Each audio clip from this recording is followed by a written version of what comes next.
Everyone, everywhere, every species, old, young, rich, poor, free, and bond, they all want the human product.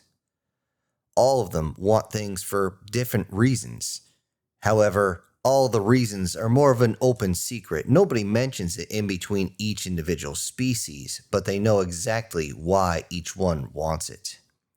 As humans are extremely territorial due to the fact that, well, everyone wanted the human product and it became an issue. Only a few ships are allowed to enter human territory. Normally, these are diplomatic vessels, allowed to enter for obviously diplomatic reasons, yet they always stay longer than they were supposed to, and they always return full of human product. This could be a hold full of goods, or a body full of still leaking out of them DNA, or anything in between. Many times it's a belly full of essential vitamins and minerals that they didn't even realize they were short on, yet the human products filled them up. The addicting products that the humans have can in fact be created elsewhere, in fact anywhere with a molecular assembler, but nothing is in comparison to the real thing. Many times they ask their customers what's the difference, and when they finally break it down, it's the difference for humans between typical soda water and actual soda. Sure, you get the fizzy sensation, but you don't get the actual taste. Speaking of which, the insectoid humanoid species called Gilded are obsessed with human soda pop. Made the original way with no artificial ingredients is the only way they'll actually take it. This is because, as they put it, anything that's made in a factory or made in mass-produced areas seems chemical, and they do not like it. They'll drink it, but they do not enjoy it. It was strange to actually find out that an entire case of homemade root beer made with all original ingredients and made on someone's actual front lawn, could be traded for enough credits to be able to take first-class accommodations from one side of the known universe and back twice. That is how much this was desired. To the Gilded, this was akin to the most delectable and absolutely potent liquor. Small companies become the most profitable because the large companies insist on using different chemical compounds and still mixing them in that make things, even though humans can drink it, the others, well, again, they find it chemical and, well, not nearly as good. The Quintessons are an arachnoid species, though they do look very humanoid but seem to have more appendages. They go absolutely obsessed over another particular product. This one is coffee. Brewing a pot inside one of the ships will almost get them to the point of clawing at your door as it's finally letting the last drops go into the pot. Many of them willing to trade anything for a small cup. Oddly enough, this actually works out in both favors because the Quintessons, also known by the humans as the Qs, produce a type of silk that is something the humans are always looking for. It is actually stronger and softer than regular silk, and the Q females can produce a much higher amount, meaning that they get more coffee. One would think that this would cause problems. However, the male Qs don't mind too much because after 2 or 3 cups, Americana-size cups, the Q females will actually go into a type of artificial heat. Since not as a real heat, there's no potential offspring, though the humans find the Q females to be exotic and very pleasant to the eyes. So if there is actually a ship full of Q females that show up to a human trading post and they want to trade, well, needless to say, there's more than just coffee and silk being traded back and forth. Another species called the muff dives are a mammalian species, which, if you looked at them, they look between a cross of a human, a bear, and what humans call an orc. They desire a different type of product, anything with nicotine in it. It doesn't matter if it's smoked, if it's put on a patch, if it's in gum, or if it's right from the plant itself, many times still fresh, doesn't have to be hung to dry or nothing. They simply want it. The high they get is similar but stronger than cannabis is to humans. Like others, the muff drives will trade heavily for the real thing, as they can produce their own synthetic, but it's not the same. Many of them try to supplement with artificial, but once again, it's not nearly as pleasant, and many times it has side effects, especially if it's injected. Many times the muff dives have actually ended up into the hospital or any type of aid station because they are simply convulsing as their body tries to get rid of the synthetic nicotine that's running through their system. However, it's also normal that aboard a muff dive ship, if they have just traded with the humans, you can't really see very far, and the air filters are working very, very hard trying to clear out the smoke. Another species, called the teabag, are very human-looking amphibious reptiles, and they absolutely love human liqueurs. The stronger, the better. A single shot of something that humans call white lightning, also known as moonshine, will turn one of their warriors, as they are a warrior race, into a complete sloppy drunk in less than 10 minutes. Unlike most humans, once they get drunk, they want to fight. The teabags, no. They do want to stack bodies, but in a different way, and they get a bit aggressive about it. And since they're so drunk, they can't fight, they can't focus, they can barely stand, they consider it an act of kindness that they allow any type of humans to be close at that point.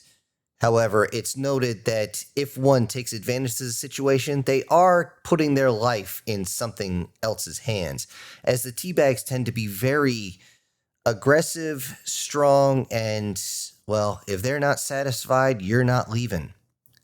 And it wouldn't matter if you give them another shot, it just makes it worse. So it's normal for the teabags to simply be handed a crate and the humans to back away before the forced cork is released. The Basilica are a vampiric species that covets human fluids, in particular blood.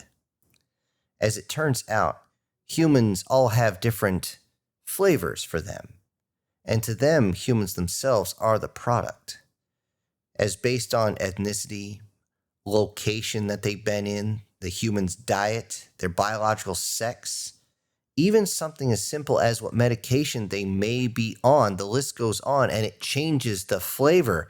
If they find a human that is absolutely delicious, in some case magically delicious, they will pay very well for a single unit of human blood. In particular, one unit is only 1 fluid ounce.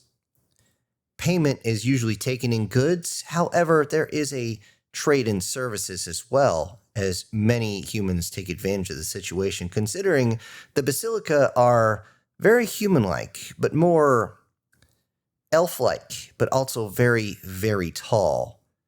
The Basilica are extremely pleasing to look at and a bit aggressive in certain aspects.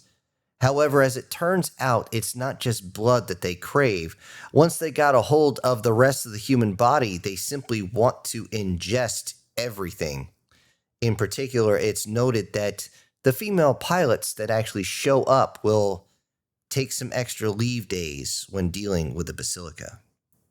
Yet out of all the potential products that humans have, to include themselves, there's a single product that can be actually sold, and if someone buys it, it's enough to purchase yourself a fully equipped personal transport ship. The humans call it honey. something that they have not in abundance, but they do have plenty of it. It can only be made on Earth, as even humanity itself found out the hard way that they cannot transfer the insects onto different planets. It can only be made there. This elixir of life, if ingested right before or during mating season, guarantees successful reproduction of any species. This superfood actually saved a species known as the Yggdrasil from complete extinction. The Yggdrasil had decided a long time ago that they would clone bodies and transfer themselves into the new clones instead of simply maintaining the original forms. This is because they had a very strong vanity back in the day, and they wanted to be able to put themselves in something new, something more aesthetically pleasing than what they were originally born with. However, the cloning process over and over caused issues. And the cloning process actually made it so that the reproductive systems failed first, which at first was not a big deal.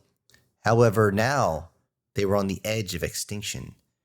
And what they did was scatter across the unknown universe looking for any way that they could save themselves. If nothing else, they wanted to spread their own culture as far and wide as possible so that the universe would not forget them. And in their stumbling around, they discovered a planet that is known as Earth. At first, they didn't realize that Earth had exactly what they needed. It wasn't until they had a cup of what the humans called tea with a subspecies of human called British. Inside the tea, it was flavored with a strange piece of citrus fruit called a lemon and a single teaspoon's worth of this honey, this elixir. They drank it and saying how delicious it was, and yet only a few minutes later, the ambassador of the Yggdrasil stood up suddenly and said he had to leave, reaching over and grabbing his mate for a second, but before he did, he handed her the teacup and almost shoved it down her throat. He paused only to assure that she had taken down her tea, and then they were gone. They bolted out of the room, but unfortunately for them, they didn't make their assigned quarters.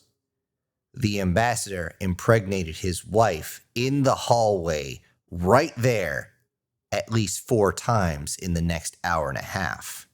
Seeing this, his daughter actually realized what was going on and started feeling the effects, but just the very hint of it.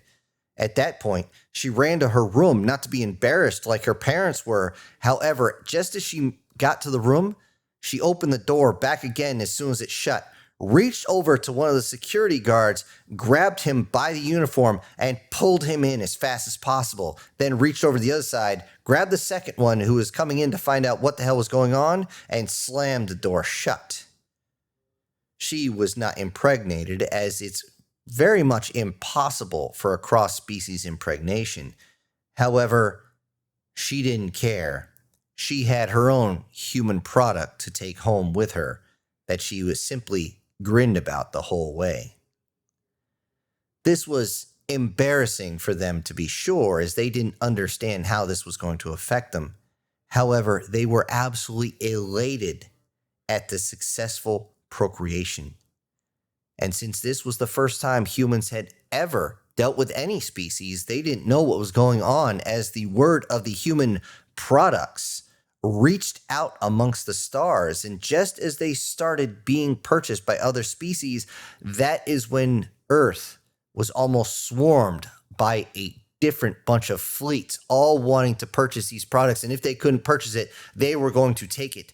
There was a skirmish between different fleets out in space before humanity was able to have their own fleet. It was at that point that humanity told them that if anyone tries to take this planet, then humanity itself would trigger their own destruction. With the threat of these products disappearing, everyone backed away and humanity built up. And because they built up, they became very territorial, making sure that no one can come in to steal their products. And now, every time a human vessel actually leaves its territory, the moment They leave FTL, making sure that wherever they're going, everybody knows that a human vessel is going to be there. There is a guard waiting. Multiple ships will surround them. Whoever territory it is will send multiple ships with their weapons armed, ready to guard this human ship, not to destroy it, not to take it, but simply to guard it. Even though humans can and definitely will protect themselves, where at one point they showed that human ships actually do have teeth, very, very sharp teeth, they will still protect it. Even if that means they have to monitor every single transaction, every single being that walks up to a human to trade, it doesn't matter. They do not want to risk losing human relations in more ways than one. Hello everybody, this is Syntax. Thank you for joining me today on this quick, kind of tongue-in-cheek story. I hope you guys enjoyed it. Now, before I go, I need to also say that today's winner is Julius Boone. And I also send out some humongous thank yous to the supporters of this channel. And they are Prozac and Pancakes, SS Demon, MTF Guard, Erica Gem, Brian Kemp, and Guardian Sage. Thank you all so much for supporting the channel. Everybody else, I'll see you on the next one. This is Syntax, punching out.